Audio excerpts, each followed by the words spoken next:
Welcome back to Big Red Rant, and Gary, the curse is over. Matt Rule said it in his post-game interview, and I believe it. The days of the Huskers having to chase three and not being able to win close games is over. It'll probably still happen again here and there. It's not like they're going to go undefeated for the rest of time, but they officially can win close games.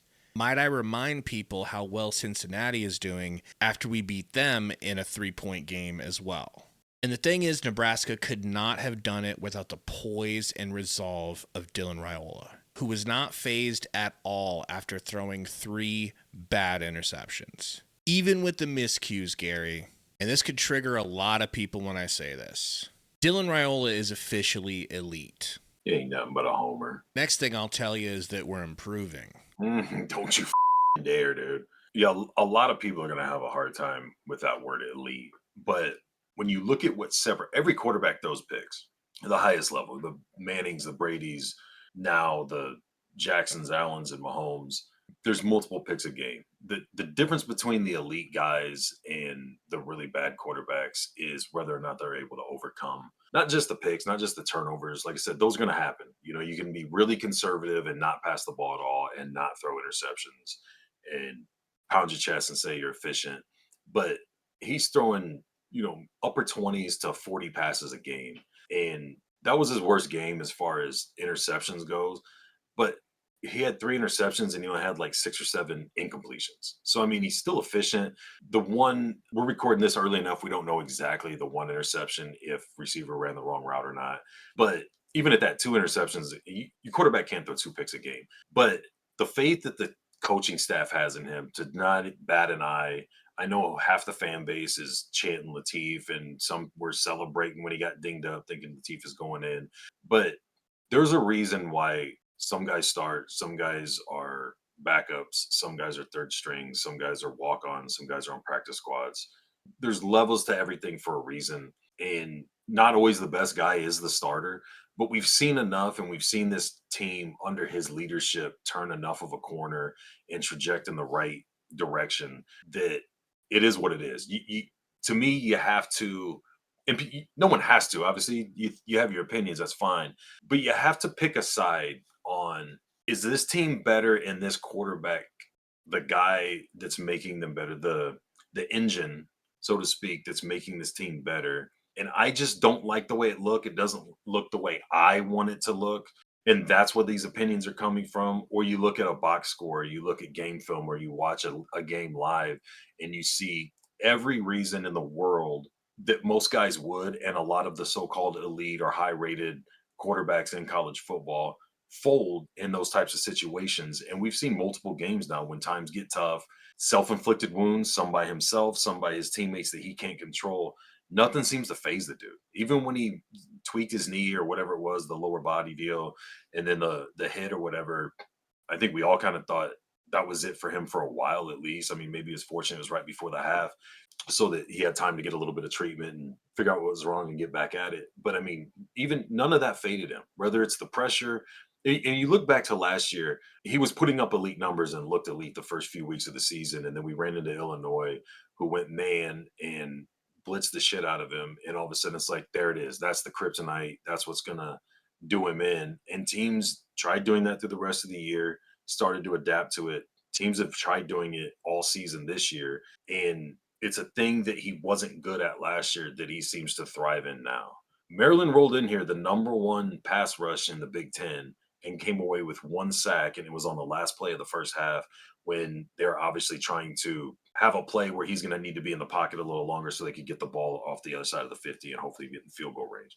So the idea that the offensive line is a big part of that, that's a whole nother topic. But the idea that this dude is a statue and he can't move, the 1 touchdown pass to Lyndon Meyer was elite level. Like he went all the way from the left hash, rolled opposite direction, twisting his body around, literally as far as he could go. He's about to go out of bounds, and then puts a ball on a dime in the end zone on the sideline to where his guy's getting it and nobody's getting it. It's a touchdown. Like, and that was after 2 of the 2 of the interceptions, I think, maybe 3. I can't remember. So it's like, and then you need him to come down. He drives down the second to last drive when we kicked the field goal was that big 50-yard run by Emmett.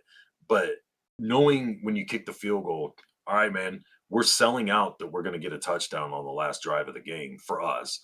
And not only do they have the faith for him to do it, but he goes out there and seems completely calm and poised. There was penalties that would start us at 1st and 15, set us back on second down to 2nd and 14, 16, whatever.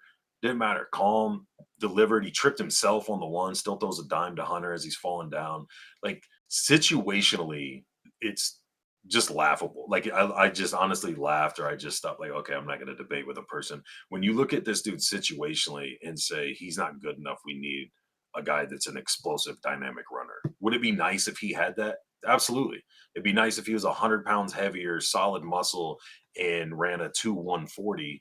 But you don't get all that, right? Like for what they want him to do in this offense, what Holgerson's dialing up for a game plan, I mean, you're not going to get better. I don't know who you think in the country you're going to go get. You can go get somebody that's a better runner. You can get somebody who maybe does a thing you don't like about him better. Doesn't ever float a pass, throws everything on a rope. You can find that. But complete package wise of how he extends the pocket, how he reads defense pre snap, how he knows when to check in and out of, I'm pretty sure they go 2 plays. I don't think it's 3, but I think they give 2 plays before snap. The way he checks into the other play if he needs to, reads routes on the fly, all of it, man. Like he's mobile enough to keep the plays alive. He's not going to scamper off for 50 and 60-yard flashy plays, but he'll run forward for a few if need be. I honestly, man, I wish they would use him more in those 3rd and 4th and shorts and the goal line situations because I feel they don't have that hammer back, but they want to power run things in those situations. We're just not built for that right now. So I agree with you. I know a lot of people don't. I also agree that people are going to lose their minds over it and point out every flaw that he has and every mistake he's made so far this year. But when was the last time we had a quarterback that would give you these come from behind victories, have that kind of calm and poise, and not let things avalanche when one or two things does go bad? Put him in the portal tomorrow, and you'll see how valuable the dude is. Like the amount of money and attention that dude would draw from every team is is crazy, but you still have fans going, yeah, but he doesn't run like Tommy Frazier did. This video is brought to you by Profit X. This season, we're using Profit X as our go-to for season-long plays and player props. Profit X is America's #1 sports prediction market, where you can win real money predicting sports in 40 plus states. With Profit X, you can request your own odds, play with confidence, and get super quick payouts straight to your bank, card, or even crypto. If you sign up at ProfitX.co or download the app and use promo code RANT, you'll get up to $200 in ProfitX cash on all your plays for the first 30 days. Sign up now at ProfitX.co or download the app and start winning real money predicting sports. It is what it is. I mean, the dude's legit. I feel like the offensive line is slowly coming along. Emmett is next level from last year. Like his improvement, I can't really describe. Well over 100. You take that 50-yard run away, he's still over 115, 120 yards on the day. So, I mean, the complementary football, our special teams has done a complete 180.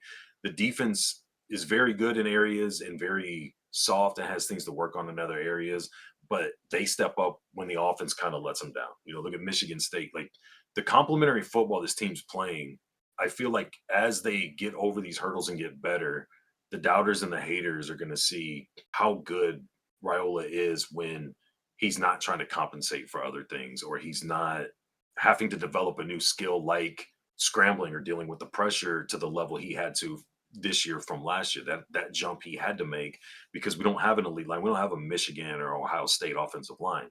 So they're getting better.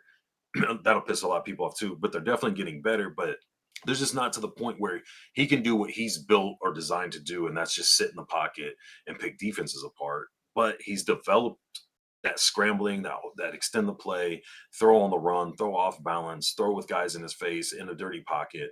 As the team fixes certain problems, develops players, positions, whatever it is, as areas of the game of the team, I'm sorry, improves, I think Raiola is at such a high level that until some of those things, or as those things get better, the more his star is going to shine, for lack of better word. Like I think he's even better than you and I are saying, but not all the parts around him are at the level he's at. There's some getting there. Like I said, Emmett's insane. Those receivers are insane. Dane Key, he had a couple catches today, none last week. He's been arguably the best receiver, and we don't talk about him because of what he does on the edges as far as blocking and the things downfield.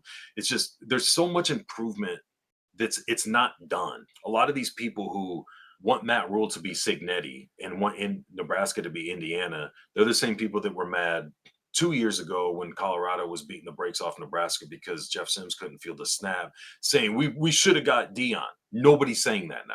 And nobody's coming back going, damn, I was wrong. I'm glad we got Rule instead of Dion. And that's fine.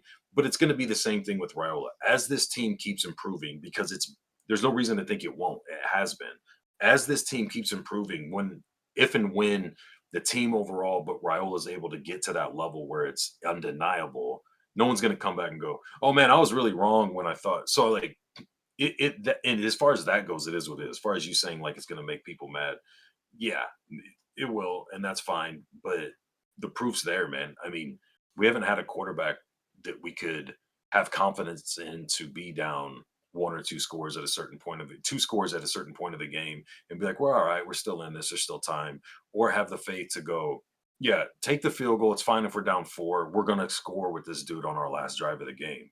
And then go execute it. Have him actually go execute it for everyone to see. So I mean, for sure there's flaws. Mistakes are gonna be made even as he gets better. But I couldn't ask for more as far as what Nebraska so desperately needed at quarterback from Matt Rule's year one to where we're at now.